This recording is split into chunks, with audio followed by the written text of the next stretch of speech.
Hello friends, I am so excited about today's adventure. Lived in Alaska over 20 years and I have never done this. It's gonna be so much fun. Ooh. And never lost a tooth. Look at that. I am so cool. So cool, that's a dinosaur. Oh, I don't want to.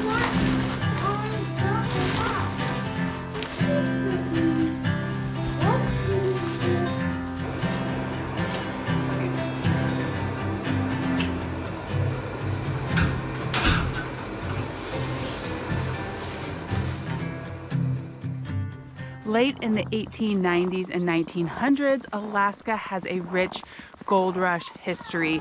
People were flocking to Alaska in hopes to find gold. Many came on ships, and then once they got to Alaska, they had to figure out how to get around. Many used what was called the Iditarod Trail to get around, and in the winter that was only passable by dog sled team. Dog sledding has a rich history in Alaska. Malamutes and Siberian Huskies were bred to pull sleds and supplies and even life-saving medicine in the state.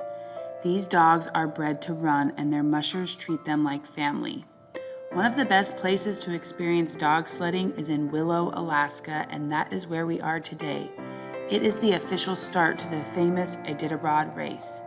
We will talk more about the Iditarod in a minute, but for now we are just really excited to be part of Alaska's official sport and spend the day with some amazing dogs and dog sledders. Weston and I are at Snowhook Adventure Guides of Alaska for a dog sledding tour. Snowhook offers year-round dog sledding tours as well as winter snow machining and summer ATV tours. They love Alaska, love their dogs, and love sharing the thrilling experience of dog sledding with guests from around the world.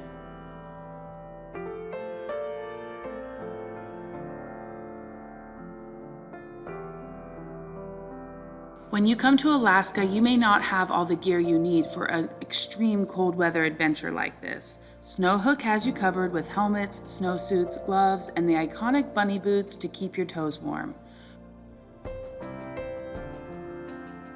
We got suited up in front of a nice warm fire and waited for our guide to start our adventure.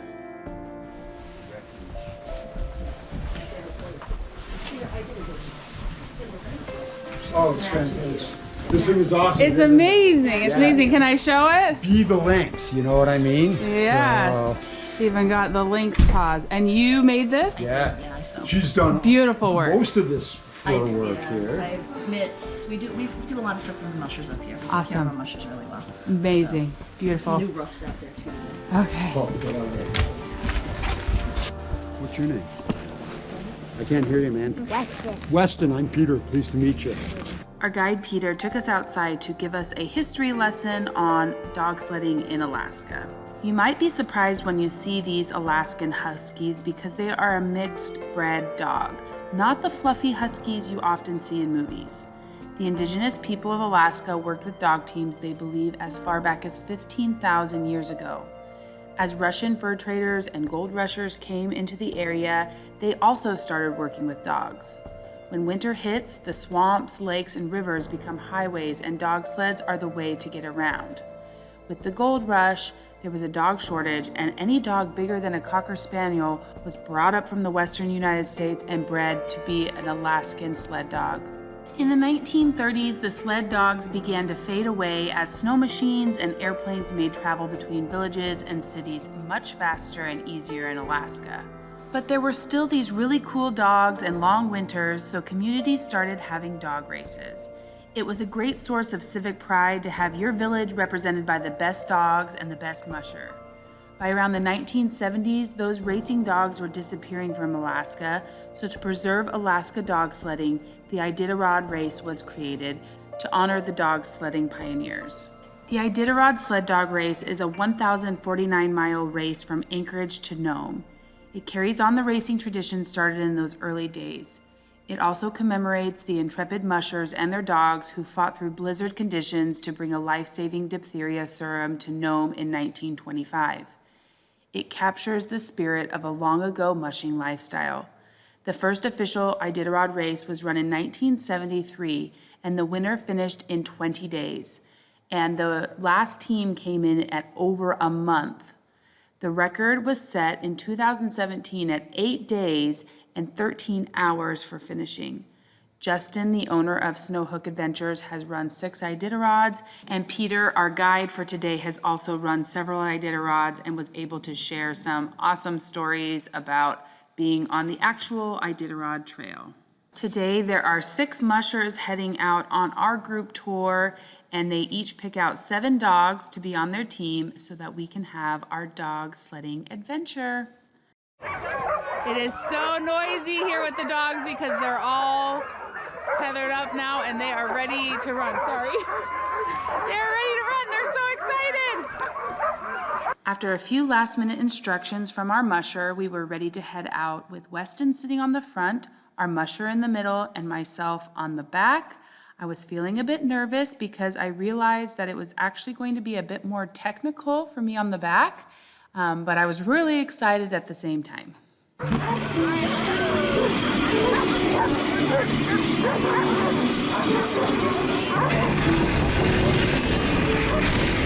Hey, Wallace! Wallace!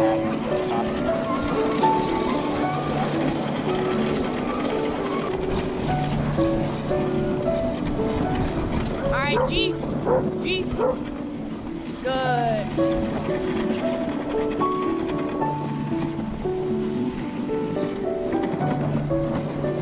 Easy. More easy. Easy. Easy, guys.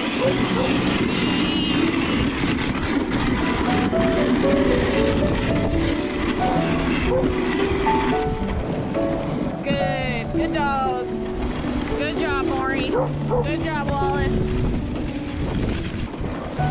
Easy.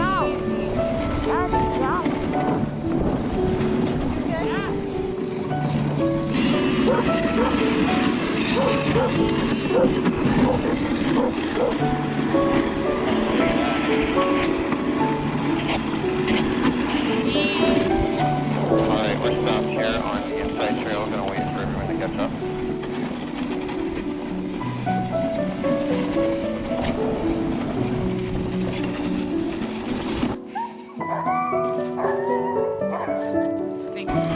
Easy, Maury.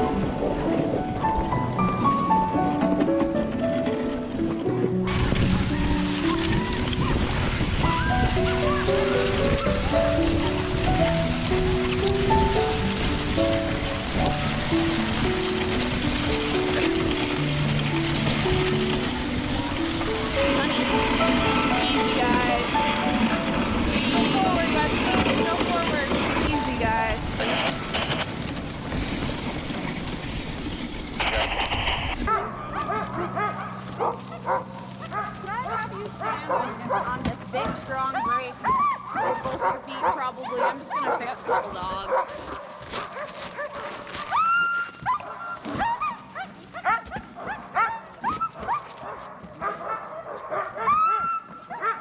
All right, I'm standing on the brake so she can do some untangling. These dogs want to run, so I gotta keep us from taking off. Riding on the back of the dog sled was amazing and definitely checked off a bucket list item for me. Weston was a little bit cold on the front since he was just sitting. I would make sure that anyone who is sitting for a dog sled tour has hand and foot warmers. I, on the other hand, was nice and cozy on the back because it was an athletic endeavor to squat and lean as we ran around corners and had to run up hills with the dogs. The goal of the musher is to keep the dogs at a nice steady pace. These dogs want to run full throttle, but instead they are kept at a nice pace as a team to easily pull the sled together. It was an incredible experience. It was so fun getting to interact with all the dogs. Some are younger and still have puppy tendencies, like to jump up. Others were more quiet and reserved. They are all well socialized and love people. Weston headed inside because he was feeling cold, and I took a turn in the puppy pen with these 4.5-month-old puppies, and they were a bit crazy. They're so cute. So he says, hi, are you gonna all be good sled dogs? Oh, yes, yes. Hi. Oh, that's my glove. That's my glove. Oh, you got it. Oh. It's okay. Okay. Let go. Let go. Let go. Let go. Okay. We'll put that. I did. I got it. I'll put that away. We'll put that one away. She explained that this is the perfect place for a puppy pen because they get to watch the teams come in and out every day and get to know what they're going to be doing in the future. They got a little bit too rowdy for me because it was a little bit icy in the pen, so I made my way out of there before they ripped my scarf to shreds. They were definitely fun puppies, and the one bigger one that she's holding back is in heat, so they had her separated so that all the dogs when they come in don't go straight to her.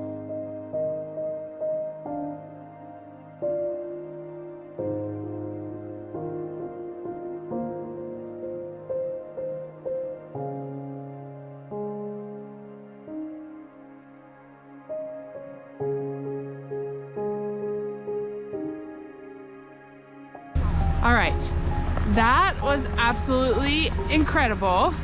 We are starving though. We're gonna go back to the house, get some food in our bellies, and then I'll give you my overview of this incredible day. Yes. Yes.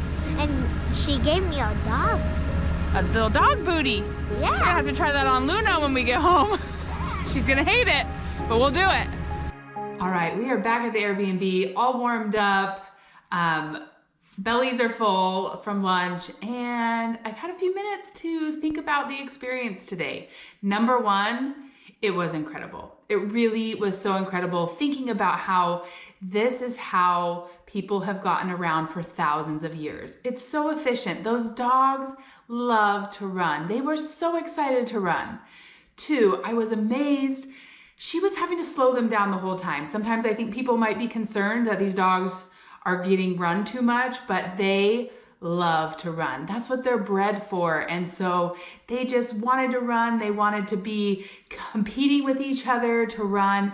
And they just keep them at a very steady trot so that it is perfect for them. Peter was the man who talked to us at the very beginning, and he was talking about when he runs the Iditarod, the dog's trained to run for 8 to 10 hour periods at just that steady trot. And then they stop and rest for 4 hours. And he said that the mushers then for 3.5 hours have dog chores, making sure their dogs are taken care of, fed, have bedding taken care of. That means that in his 12 days on the Iditarod Trail, he slept about 25 hours. And he did not drink his regular coffee because he didn't want to have to be going to the bathroom all the time. Oh my goodness, just the stories he had, it's incredible. So awesome. Number 3, they take such good care of their dogs there. You could just tell from puppies up to the ones that just greet you and kind of meander around the property. Those dogs are so well taken care of and they love what they're doing. Everyone there was so kind and helpful. They gave terrific instructions. I did not realize how technical it would be for me to be riding on the back of the sled. I thought it would be a little bit more relaxing.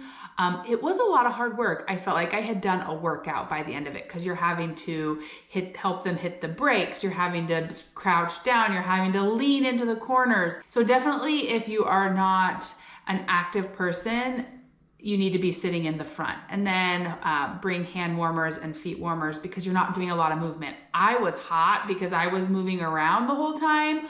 Weston got a little bit cold. His feet got a little bit cold. So at one of the stops, I got him to get up and walk around, and then he was fine for the rest of the time. So dress warmer than you think you're gonna need to if you're gonna be sitting. And then if you're the one in the back, you're gonna get a good little workout. And it made it so fun. It just felt so interactive instead of just like watching it happen. You were part of it. Like I was helping steer that team, which is incredible.